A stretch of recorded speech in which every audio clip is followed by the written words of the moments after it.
Back to news. Hyderabad కూకట్పల్లిలో భారీ అగ్ని ప్రమాదం జరిగింది.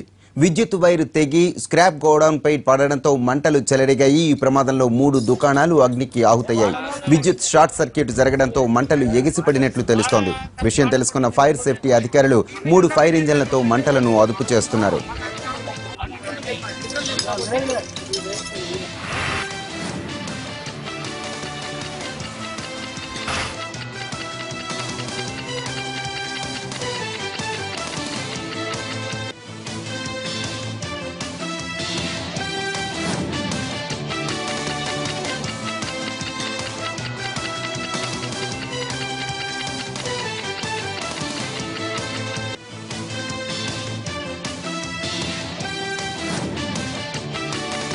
కూకట్పల్లి అగ్ని ప్రమాదంపై మరింత సమాచారం మా ప్రతినిధి రాధాకృష్ణ అందిస్తారు. రాధాకృష్ణ, ఈ ప్రమాదం ఎలా జరిగింది? ప్రస్తుతం మంటలు అదుపులోకి వచ్చాయా?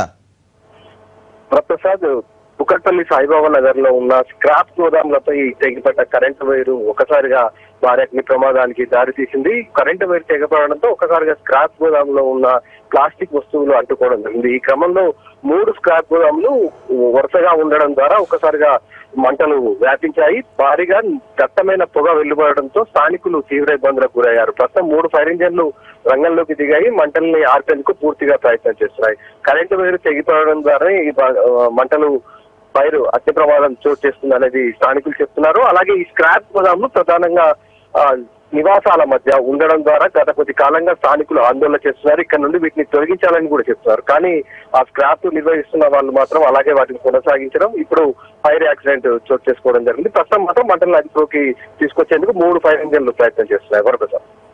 Right, thank you Radhakrishna. వామపక్షాలు చేపట్టిన రాయలసీమ బంద్ అనంతపురంలో ఉద్రిక్తంగా మారింది.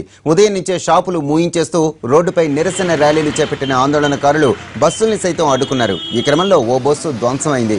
అద్దాలు పగిలాయి. నిరసనకారులు టైర్లలో గాలి తీసి బస్సుల్ని నిలిపివేశారు.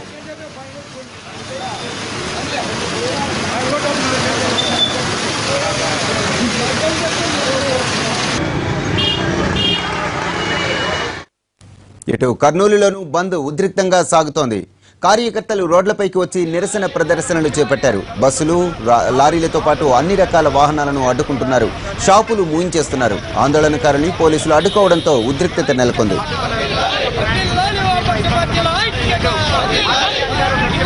తప్ప ఆచరణలో రాయలసీమ అభివృద్ధికి రాష్ట్ర ప్రభుత్వం ఏం శ్రద్ధ తీసుకోవడం లేదు. కేంద్ర ప్రభుత్వం కూడా విభజించినప్పుడు రాయలసీమను అన్ని విధాలు అభివృద్ధి చేస్తాం, ప్రత్యేక ప్యాకేజ్ ఇస్తామన్నారు. ఆచరణలో కేంద్రము రాష్ట్రము 2 నిర్లక్ష్యం చేస్తున్నాయి. ఏ ఒక్క ప్రాజెక్టు పూర్తి కాలేదు. రాయలసీమలో తీవ్రమైన కరువు పరిస్థితులున్నాయి. 6 లక్షల మంది వలసలు పోయినారు. అయినా ప్రభుత్వం నిద్రపోతున్నది. రైతులు ఆత్మహత్యలు చేసుకునేటువంటి పరిస్థితులు ఉన్నారు. ఇన్పుట్ సబ్సిడీ ఇవ్వడం లేదు. వ్యవసాయ కూలీలకు కానీ రైతులకు కానీ ఏమాత్రం సహాయ చర్యలు తీసుకోవడం వల్ల నిరసనగా ఈరోజు వామపక్ష పార్టీలు సిపిఎం, సిపిఐ పార్టీలు 2 కలిసి ఈరోజు బంద్కు పిలిపించే అనేక పార్టీలు మద్దతు ఇస్తున్నాయి. రాయలసీమ ప్రజల యొక్క ఆవేదన, రాయలసీమ ప్రజల్లో ఉండేటువంటి ఆగ్రహాన్ని ప్రభుత్వాల దృష్టికి తీసుకొని రావడం కోసం తక్షణంగా మాకు సహాయ చర్యలు చేపట్టండి. వరద నీటిని నిల్వ చేసేందుకు గుండ్రేవుల రిజర్వాయర్ కట్టండి, వేదవతి రిజర్వాయర్ కట్టండి, తెలుగంగా, హంద్రినివా, గాలి నగర్ పూర్తి చేసిన నిధులు ఇవ్వండి. ఈ ప్రాంతంలో పిల్లలు వలసలు పోతున్నారు. చదువుకున్న పిల్లలకు ఉద్యోగాలు లేవు. పరిశ్రమలు పెట్టండి. ఆ రకం కాకుండా సోలార్ ప్రాజెక్టులతో మా ఎండను దోచుకోవడానికి వస్తున్నారు తప్ప ఇక్కడ రాయలసీమ కరువుకు శాశ్వత పరిష్కారం, ప్రత్యేక ప్యాకేజీ ప్రకటించాలంటూ చిత్తూరు జిల్లాలో చేపట్టిన బంద్ ప్రశాంతంగా జరుగుతోంది. తిరుపతిలో బంద్ పాటిస్తున్న వామపక్షాలు, కాంగ్రెస్ నేతలను పోలీసులు అరెస్టు చేశారు. తిరుపతి ఆర్టీసీ బస్టాండ్ ఎదుట ఆందోళన చేస్తున్న వారిని పోలీసులు అరెస్టు చేశారు. శాంతియుతంగా ఆందోళన చేస్తున్న తమను అరెస్టు చేయడం దారుణమన్నారు సిపిఎం నేతలు. సీమ సమస్యలు పరిష్కరించకపోతే మహా ఉద్యమం చేపడతామని హెచ్చరించారు.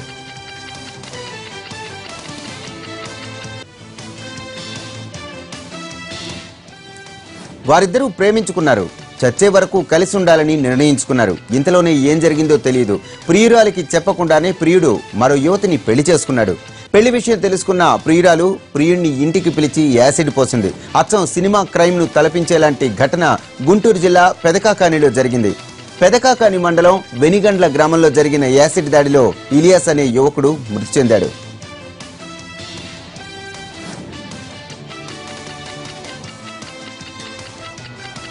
తాటికొండ మండలం పాములపాడుకు చెందిన ఇలియాస్ హిమబిందులు ప్రేమించుకుంటున్నారు. 2 రోజుల క్రితం ఇలియాస్కు మరో యువతితో వివాహం జరిగింది. ఈ విషయం తెలియడంతో హిమబిందు ఇలియాస్ను వెనిగండ్లలోని అతని స్నేహితుని ఇంటికి రమ్మంది. అక్కడికి కాసిం అనే వ్యక్తితో ముందుగానే చేరుకుంది. ఇలియాస్ వచ్చిన తర్వాత అతనిపై యాసిడ్తో దాడి చేసింది. దీంతో అతను బయటకు పరిగెత్తగా దొంగగా అనుమానించిన స్థానికులు పట్టుకున్నారు. తనపై యాసిడ్ దాడి జరిగిందని తనను స్థానికులకు చెప్పాడు. దాంతో వారు అతన్ని గుంటూరు ప్రభుత్వ ఆసుపత్రికి తరలించారు. అక్కడ చికిత్స పొందుతూ ఇలియాస్ మృతి చెందాడు.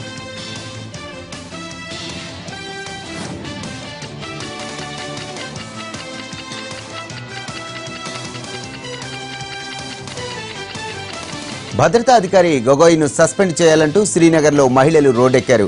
కొద్ది రోజుల క్రితం భద్రతా దళాల వాహనాలపైకి రాళ్లు విసిరిన ఓ యువకుణ్ణి గొగోయ్ జీపుకు కట్టేసి తీసుకెళ్లాడు. తాజాగా తన చర్యను ఈయన సమర్థించుకున్నారు. దీంతో జమ్మూ కాశ్మీర్లో మహిళలు మండిపడ్డారు. తక్షణమే గొగోయ్ను ఉద్యోగం నుంచి తప్పించాలంటూ ఆందోళనకు దిగారు.